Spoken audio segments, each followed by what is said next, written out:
With books that are this damaged, we do go through every single page to make certain that there aren't pockets of mold in the middle.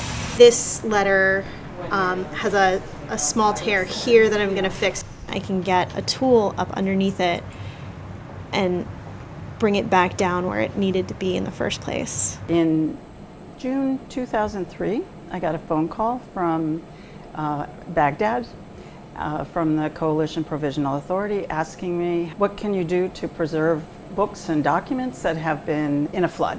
This is a grouping of what we're calling alpha betas. They're children's primers of Hebrew language. And within a week from that phone call, we were on a plane. The books and documents were found in the basement of the intelligence headquarters, which is called the Mukhabarat. Unfortunately, they became moldy during the course of the process of trying to start to dry them out. There were 26 trunks, metal trunks that had some labels on the outside.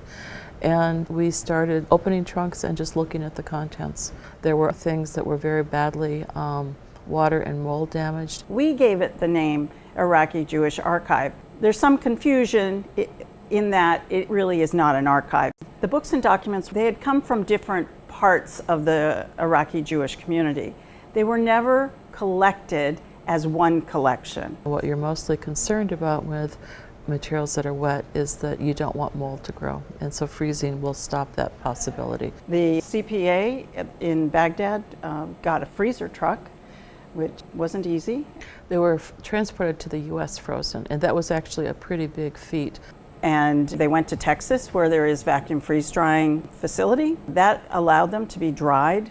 And from that point, the records have been in National Archives custody. The next phase occurred when the Center for Jewish History applied to the National Endowment for the Humanities. This funding gave us the ability to unpack the materials, do more careful housing, some conservation and condition assessment, and also to begin to develop a database. People had to wear protective gear for all of this handling, and it was exhausting work. Now we're at the final phase of the project, which is funded through the Department of State. We've hired a fabulous staff of conservators, conservation technicians, a librarian, digitization technicians, digital imaging specialists, and a project manager. My job is to make sure none of the balls are dropped, to make sure that things move quickly but safely, to make sure that we preserve everything, that we conserve what we can, that we digitize